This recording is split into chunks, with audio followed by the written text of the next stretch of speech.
What if everything you've been told about the future, about progress, about abundance, about humanity's next great leap, is actually leading somewhere you never agreed to go? While millions celebrate technological breakthroughs and the promise of a world without scarcity, there's a conversation happening behind closed doors that most people aren't privy to, and it involves the complete restructuring of human society as we know it. Elon Musk, the man behind electric cars and space exploration, just laid out a vision for humanity's future that sounds incredible on the surface. No more mandatory work, universal income for everyone, machines handling everything. But scratch beneath that shiny exterior and you'll find implications that should make anyone pause and think deeply. See, the real question isn't whether technology can do these things, it's what we're trading away in exchange for all that convenience, and whether we'll even realize what's gone until it's too late to get it back. Here's the uncomfortable truth nobody wants to say out loud. When someone powerful promises to solve all your problems, they're usually creating a different kind of problem in the process, one that gives them even more power over your life. You're probably feeling that tension already, aren't you? On one hand, who wouldn't want a world where financial stress disappears and abundance flows freely?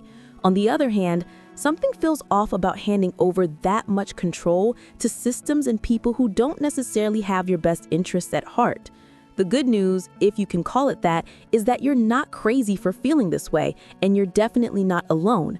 Thousands of people are starting to connect dots that have been hiding in plain sight, recognizing patterns that ancient wisdom warned about centuries ago.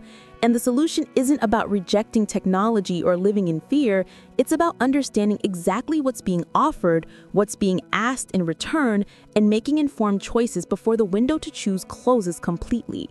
Right now, in this moment, you have something incredibly valuable: awareness. While most people are sleepwalking into whatever future gets built for them, you're about to get a clear-eyed look at what's really on the table, what it means for your freedom, your family, and your faith, and most importantly, how to navigate what's coming without losing yourself in the process. This isn't conspiracy theory territory. These are publicly stated plans from some of the world's most influential figures, interpreted through a lens that asks the questions mainstream media won't touch. By the time you finish this, you'll understand why certain biblical prophecies are suddenly feeling less like ancient history and more like tomorrow's headlines. And you'll have a framework for staying grounded when everything around you is shifting. So let's dive into what Musk actually said, what it really means, and why your next few decisions might matter more than you think. The presenter in this discussion isn't trying to diminish what Musk has accomplished, but rather he's putting things into perspective, He's basically saying, hey, just because someone's got billions in the bank doesn't mean they're walking the path that leads to genuine fulfillment or divine purpose. It's a crucial distinction that gets overlooked when we're dazzled by technological achievements and market valuations. Consider how many brilliant minds throughout history, from inventors to entrepreneurs, built empires but left behind cautionary tales rather than legacies of wisdom. The real question isn't about how much someone has accumulated, but rather what they're building toward and who's guiding that vision. And that's where things start getting really interesting, because the motivations behind grand visions for humanity can vary wildly. What makes this reflection particularly compelling is how it challenges our modern tendency to equate success with righteousness, as if bank accounts were some kind of spiritual scoreboard. But life's way more nuanced than that, isn't it? You could have someone running a tech empire while simultaneously missing the entire point of what it means to live with purpose and meaning. It's like having the fanciest car in the world but no idea where you're actually trying to go. The presenter's inviting viewers to look beyond the surface level glitter and ask deeper questions about where all this innovation is really heading. And honestly, that's just scratching the surface of what's coming next, because when you start examining the actual plans being laid out for humanity's future, things get even more thought-provoking. Now here's where things start shifting from philosophical questions to practical reality. We're talking about a future where machines might actually be doing most of the heavy lifting, and not just literally. The promise being sold is pretty straightforward. Artificial intelligence is going to revolutionize every corner of society, from how we work to how we live. And honestly, it's already happening faster than most people realize. Picture this: factories where robots assemble products with zero human intervention. Customer service handled entirely by AI that never sleeps or takes the coffee break. even creative work like writing and design being automated. Elon and others in his circle aren't just speculating anymore. They're actively building this future, whether we're ready for it or not. It's kind of wild when you think about how quickly we've gone from smartphones being revolutionary to AI potentially replacing entire career paths. The kicker in all this is what comes next, because if machines are doing the work, what exactly are people supposed to do? That's where this concept of universal basic income enters the conversation. And it sounds pretty appealing at first glance, doesn't it? Imagine getting a monthly check from the government just for existing, no job required, while robots handle everything from manufacturing to farming to transportation. Musk himself has said there simply won't be enough work for everyone, so governments will need to provide this financial safety net to keep society functioning. On the surface, it might sound like some kind of utopia, getting paid to pursue your passions, spend time with family, maybe finally write that novel you've been thinking about. But there's another side to this coin that doesn't get talked about nearly enough, and it raises some eyebrows when you really dig into what such a system would require. On here is particularly chilling because it's so specific. The mark of the beast, a system where you literally cannot buy or sell without participating. For centuries, people wondered how that could possibly work in practical terms, but now, with digital currencies, biometric identification, social credit scores, and interconnected global commerce systems, it's not just feasible, it's being built right in front of us. Consider how China's social credit system already works. Step out of line, and suddenly you can't buy plane tickets, your kids can't attend certain schools, doors start closing everywhere. That's a preview of what total economic control looks like, and it's frighteningly effective at producing compliance.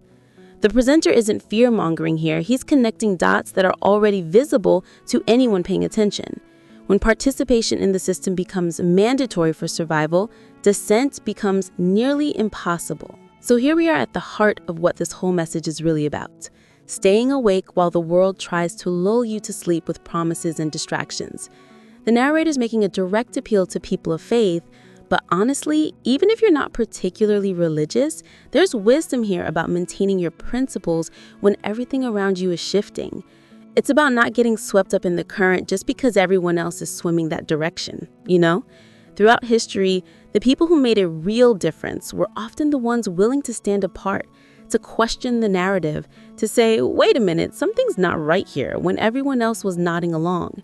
The call to vigilance isn't about paranoia, it's about awareness, about keeping your eyes open and your mind sharp, even when comfort and convenience are being offered on a silver platter. It's recognizing that not every popular path leads somewhere you actually want to go. The emphasis on not conforming to worldly patterns hits different when you consider how powerful those patterns have become. Algorithms shaping your thoughts, social pressure enforcing compliance, economic systems making independence increasingly difficult. Think about how hard it is to live outside the mainstream now compared to even 20 years ago. Try existing without a smartphone, without social media, without participating in digital commerce, and you'll quickly realize how integrated everything has become. The video suggesting that this integration is only going to intensify, and the pressure to go along with it will become harder and harder to resist. But here's the thing, every generation faces its own unique test of character, and maybe this is ours. Maybe the question for our time isn't about physical persecution or obvious tyranny, but rather about maintaining spiritual and mental independence in a world designed to make you dependent. It's about holding on to something deeper than what any system can offer or take away. The anchor point being offered here isn't some new philosophy or complicated strategy, it's trust in something eternal versus trust in human promises. When tech leaders promise utopia through innovation, or governments promise security through control, or systems promise abundance through submission, the counterproposal is simpler. Trust in Christ, trust in timeless principles, trust in a purpose beyond material comfort.